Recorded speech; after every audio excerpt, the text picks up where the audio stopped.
It was late at night in a bad part of town. I got a call that a black male had just held up a liquor store 2 miles away. Suspect was 34, 145 pounds, wearing blue jeans, a red jacket, and a yellow hat. A real generic thug description. Anywho, I'm driving around, I see someone. I ask them to stop and show me their gun. The suspect did not show me their gun. I asked again to show me the gun. When I didn't see a gun the second time, I knew it had to be there. I cracked my window just slightly, poked the firearm out, and discharged. Turned out it was an 85-year-old black man. I would wake up from my night naps and see him going stir crazy. He couldn't turn on the television or go on the internet because the media was slandering him over the death of an Alzheimer's-stricken, elderly non-white widower. I didn't know what to do. And then I learned about the White Policeman's Fund.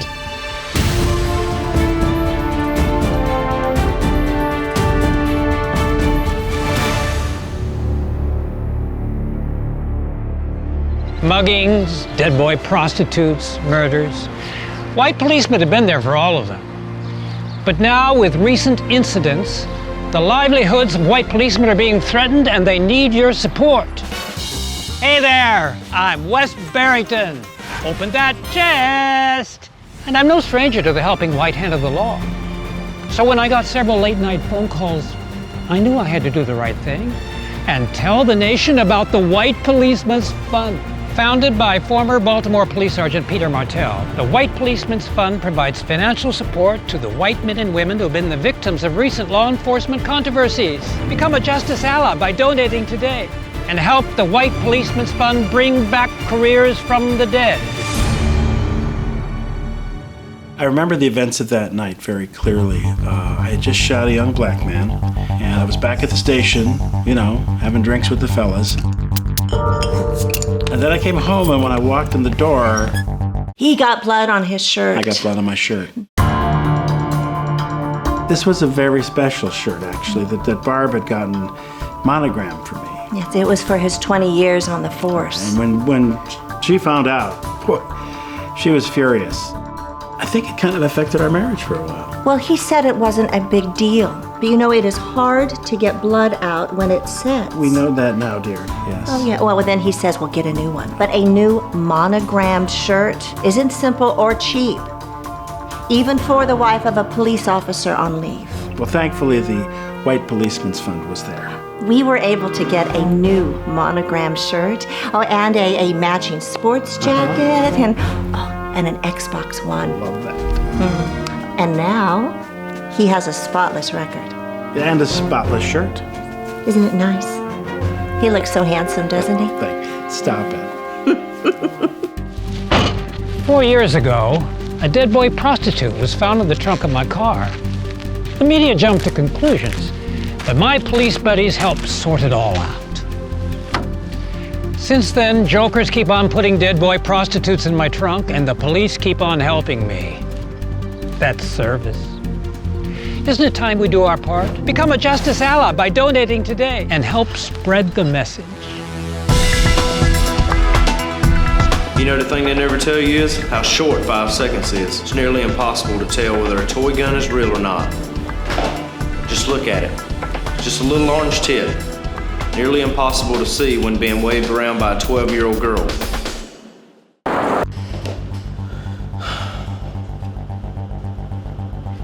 It's tough, right? Kind of hard to tell.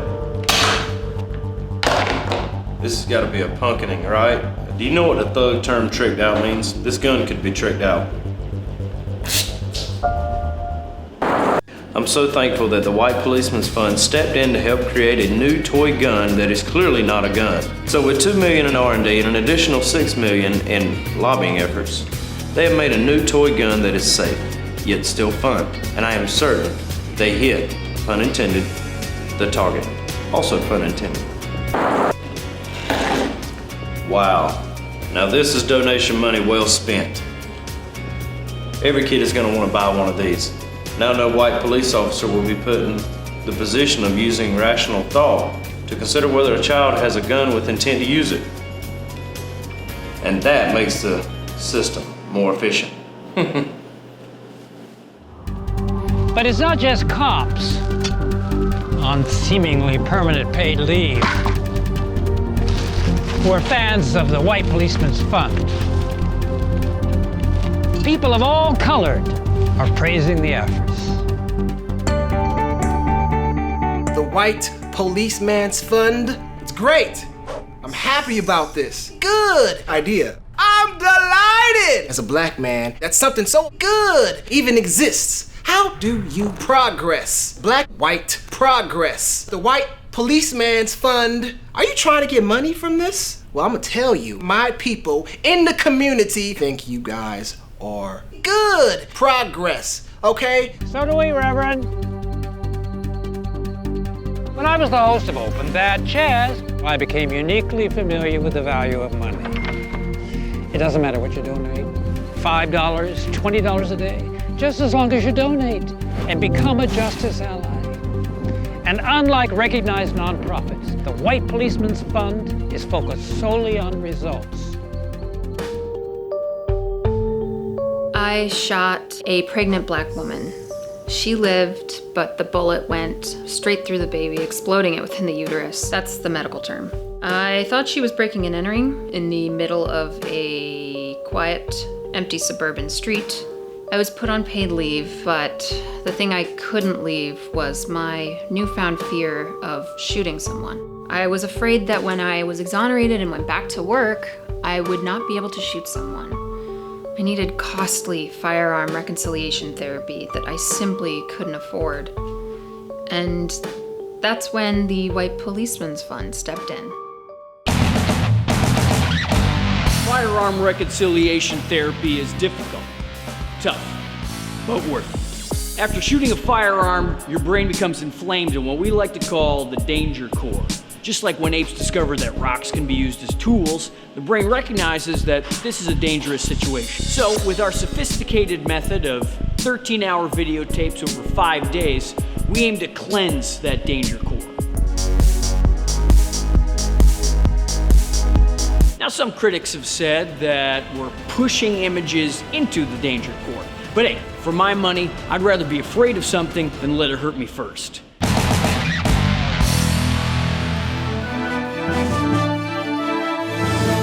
When I became a state senator, gun control was already a hot-button issue. But doesn't control sound like the opposite of liberty? It's one of the 10 ants that America was founded on. I mean, let's say there was something like pants control. But I love choosing my pants every day. Exactly. That's why I became integral in introducing firearm reconciliation therapy. It ensures continuing freedoms. But how's this about the White Policeman's Fund? I can get phone calls or letters from citizens all day, but how do I know that they're truly serious? I know folks mean it when I see how much financial support is coming in from the White Policeman's Fund. Money is a physical manifestation of deeply held beliefs. It lets me know what the public wants.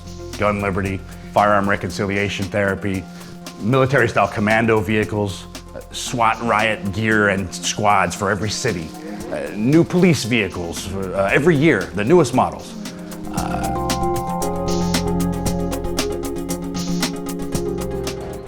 And who is the guiding genius behind all of this? And what's in store for the future? It's finally time we meet the gentle soul who founded the White Policeman's Fund. Former Baltimore Police Sergeant Peter Martell.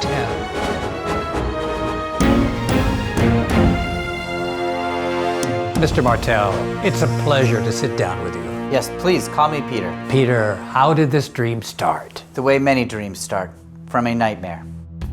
People forget that in every officer-involved shooting, there's actually 2 victims, the assailant and the officer involved. Now, I can't discuss the details of my case because of court stuff, but there once was a time when I needed money badly. Today, we put the donations for the White Policeman's Fund towards rehabilitation and sympathy payments for the officers. Our detractors call these rewards, but we think of them as paid leave augmentation. The bulk of the donations goes towards spreading the message. T-shirts, videos, talks, the kind that you get when you become a Justice Ally. So the White Policeman's Fund is a grassroots organization. Those are the best kind. That's right. built on honest contributions from good justice allies, we've already been able to turn the White Policeman's Fund from a dream into a fully staffed organization here in White Force, Utah. Someday the IRS is going to recognize it as a nonprofit. Ah, here we go. This exciting future I keep hearing about. Yes, thanks again to the millions of justice allies, we've purchased an entire town where we've set up barracks for the victims of officer-related incidents. Training, lectures, seminars, boot camps, shadow reconnaissance, all the things someone needs to rebuild their life. And we're not stopping there. Because these brave white policemen still feel the call to protect their fellow citizenry, we are starting an independent police force. The Purity Minutemen Militia. Yes, purity. Because we have only good in our heart. Because our intentions are pure. Because our hearts are free of convictions. And purity because there is no darkness lurking within us. Oh, it all sounds amazing. When can I start feeling safe again? Right now, without more donations, this army of do-gooders may never see the light of day. We still need more funds to finish our armory, to buy second-hand Soviet tanks, to move all of our justice allies here to White Force. I've already moved my families there. Must be pretty lonely. Well, me and my wives are making it work, but we can only hold out for so long. It sounds like donating to the White Policeman's Fund is more important than ever. I'd say it's the greatest payback that anyone could give. Well, Peter, I wish you and all the hurt white policemen a very fond good luck. West, it's very generous of you. Thank you. Now look, before I let you out of here, would you mind, Not at all. Open that chest! Open that chest, yeah! Rip it open! No mercy. We've seen only a small handful of the incredible stories brought to us by the helping hand of the White Policeman's Fund. If you've been waiting to give to the White Policeman's Fund, now is the time. Become a justice ally. Peter Martell needs your help to bring disgraced white policemen and maybe just angry white people from all over to White Force, Utah, to join the Purity Minutemen Militia and continue a great legacy of caring for America.